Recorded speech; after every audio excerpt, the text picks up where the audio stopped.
troops and weapons have reportedly arrived in Maiduguri, the capital of Borno State in Nigeria.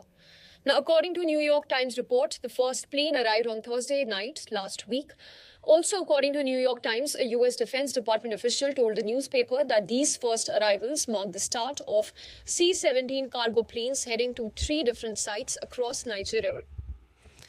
Well. So it's finally happened. The USA have actually landed in Nigeria, the northern part, and they will continue to land in the hotspots.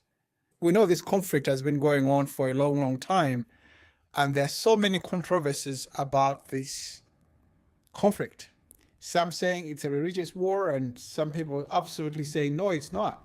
There's been a back and forth, different philosophies and ideologies.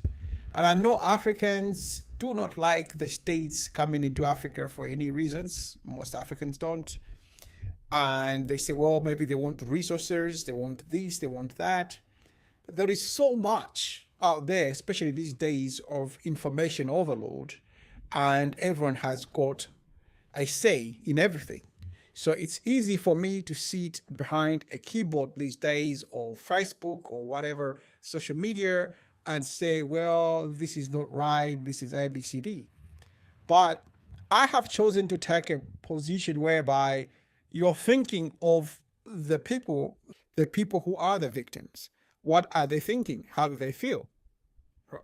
Only last week, over 200 people again were massacred in northern Nigeria by Boko Haram.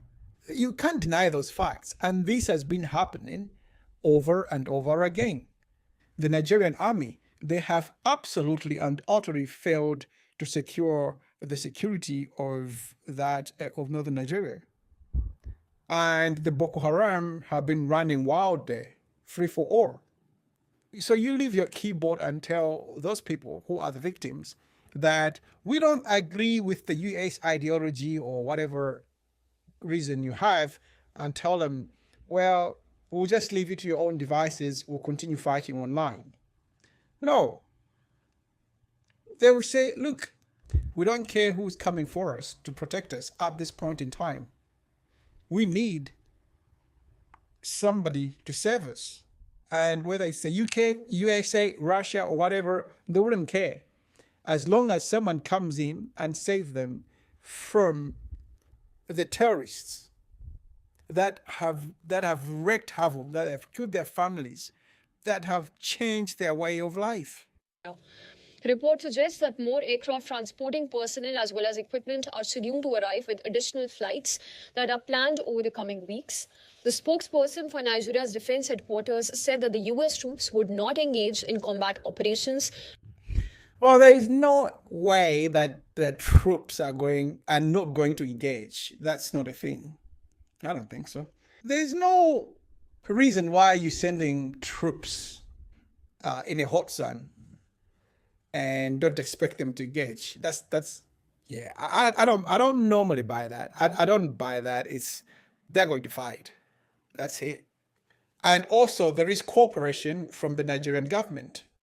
And that in itself is quite important, because they now are admitting that we have failed to protect our people and we need help. So if the government of Nigeria says they need help, seemingly have been indifferent to this issue for a long, long time, now they're going to a point whereby they're thinking, oh, yeah, okay, I don't know whether it's because of the pressure from outside or because of the way information travels these days, that people are now more than ever aware of what is happening there.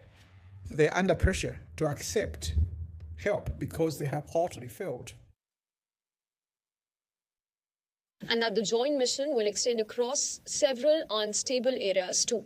According to reports, troops would be dispatched to northern states where jihadist groups such as the Boko Haram have long operated, as well as to parts of the Boko Haram. How long have we heard about Boko Haram? It's just been ongoing for a long, long time. Isn't it? They're also causing trouble elsewhere. I mean, that region has been infested by terrorists. Middle Belt or North Central, where resource-based conflicts between mostly Muslim Fulani herders and Christian farmers have been framed as religious war. So the reporter says has been framed as a religious war. All I can say is that if it quakes like a duck, maybe it is actually a duck. Do you know what I mean? I know these days you gotta be politically correct and not call things the way they are, but it's been clear. This region, that's what's been going on there for a long time. Whether you're moderate Christian, moderate Islam, moderate Christian. In fact, the people who were murdered last week, most of them were moderate Islam. And the Boko Haram came in and said, well, we have to accept Sharia law or something like that. That's what the report said. And they said, no. And said, all right, we're going to kill you. And they got killed. They got murdered. All right. So this is not you. And this will not be true that it's been going on for a long, long time. There are radicals there that are wreaking havoc, and the government can't just get control of that region. The development also comes after months of mounting pressure from President Donald Trump, who has strongly criticized Nigerian government for what he describes as its failure to adequately protect Christians from deadly attacks carried out by Islamist militants and armed groups. For more details, our correspondent Louisa Olani has sent us this report from Lagos. Today, I'm not buying the argument of, well, the states want this, whatever else, whatever, they're sponsoring it, whatever. I'm not buying any of that. I'm just happy that somehow the people are getting help. That's all I care about. The people are getting some sort of help. And I hope it works. The reason why I hope it works is for the sake of those people that have been slaughtered for a long, long time, that their way of life has been changed. We have to empathize with people. Just because we are in air-conditioned houses, or you're driving your car and then you've got your smartphone and then you can text and go on Facebook and condemn, and you know about ideologies, left, right, center, whatever side you belong to, and then you can put up an argument and then go like, okay, man, you know that you don't have to go there, rah, rah, rah. But they're actually human beings who are suffering and who have suffered for a long time. Those should be these characters, Karen. Nigeria's fight against terrorism continues to receive major boost with the arrival of the first batch of the U.S. troops and military aircraft. The American personnel are now at the Air Force bases in Likube and Kanji, part of a planned 200-member mission, according to various reports. They will not take. No, I think she's gonna say they will not take part in the fighting, but that's not gonna work. But what I was gonna say is that the citizens of the USA think about Africa and military deployments. They automatically go back to the Somalia Black Hawk Down incident. That scarred them for life. So the people are always a little bit indifferent about deploying into Africa because of that incident. And also, President Donald Trump has to navigate his MAGA base, because most of that base want the government to concentrate on the USA. More of nationalism. Let us look after ourselves at this point in time. Do not be concerned with external wars or external affairs. But unfortunately, the world doesn't work like that.